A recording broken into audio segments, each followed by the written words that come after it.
Hi guys, this is Max here with hopefully another great political video, and today I'm going to make a bold statement that will surprise some, but probably not all of you.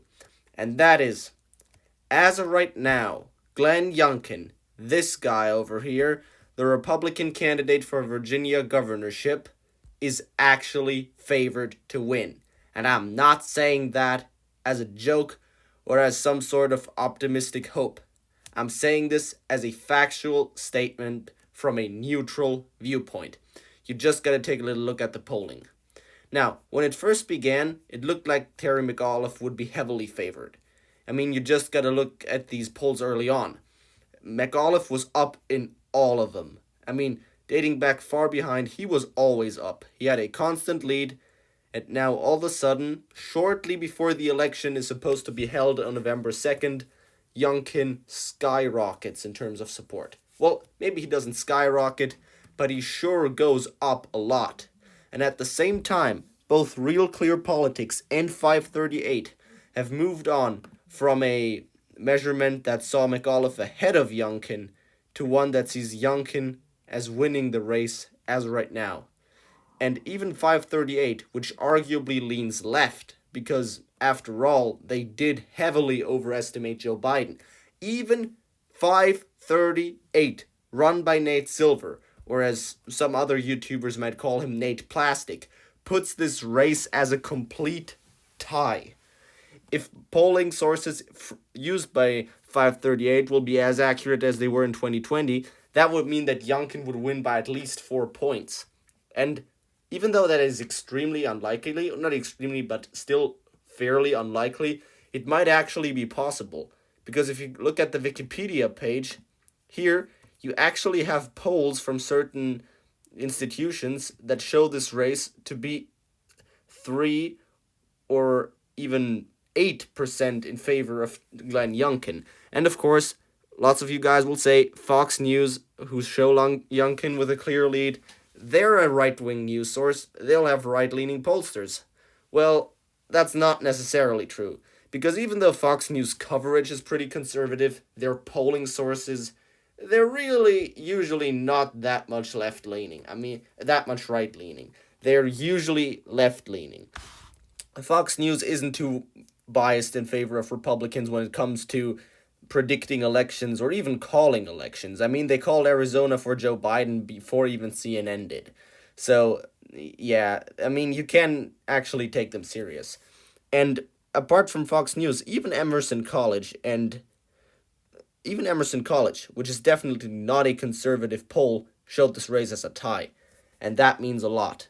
And I really believe that as of right now, and I pointed it out in my prediction video where I went into detail about Virginia and New Jersey, I think as of right now, if the election is being held today, Glenn Youngkin is actually going to win. And I mean this completely serious. This campaign has dragged on for a long while, and by now, certain issues came to light that really played into the hands of Glenn Youngkin. Education is now a major focus, and also the role that parents are supposed to play in the education of their children.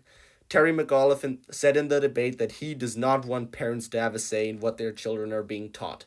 And he definitely shot himself in the foot with that statement, because parents are supposed to know and to have an influence on what their children are learning in school. And yeah, Terry McAuliffe just doesn't share that opinion, and therefore he's now getting from the voters what they believe he deserves. Now, of course, it doesn't mean that Glenn Youngkin is a perfect candidate. It doesn't even mean that he is the best candidate the Republicans could have picked. I'm not talking about somebody like Amanda Chase, who would have lost terribly, but it means that Youngkin has run a good campaign.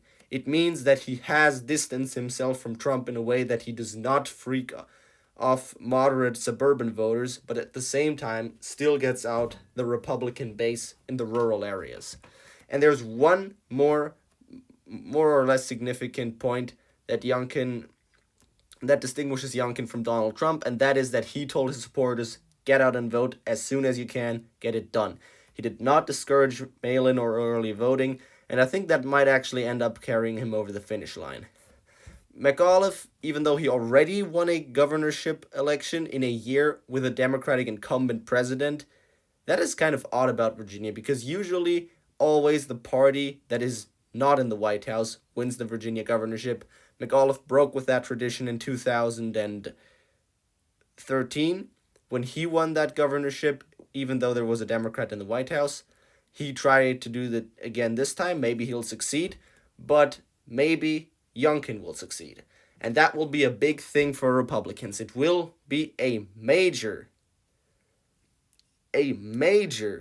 ideological victory for the Reds, simply because Virginia is a very blue state by now. Joe Biden won there by 10 points. And without trying to appear biased, I mean, of course, Democrats had lots of victories themselves. They had retaking the House in 2018, they unseated Donald Trump, whom they really hated. They had all these victories. But the last time the Republicans had a clear major cultural victory, you could say that was, I don't know, the Tea Party, and that's over 10 years past. And this one could be the next big upset. This could be a game changer, and that's the reason why I am watching this election with excitement, and why I hope that you guys will join me on election night, November 2nd, to take a clear analysis and a clear look at this election. Now, I really hope you enjoyed this video.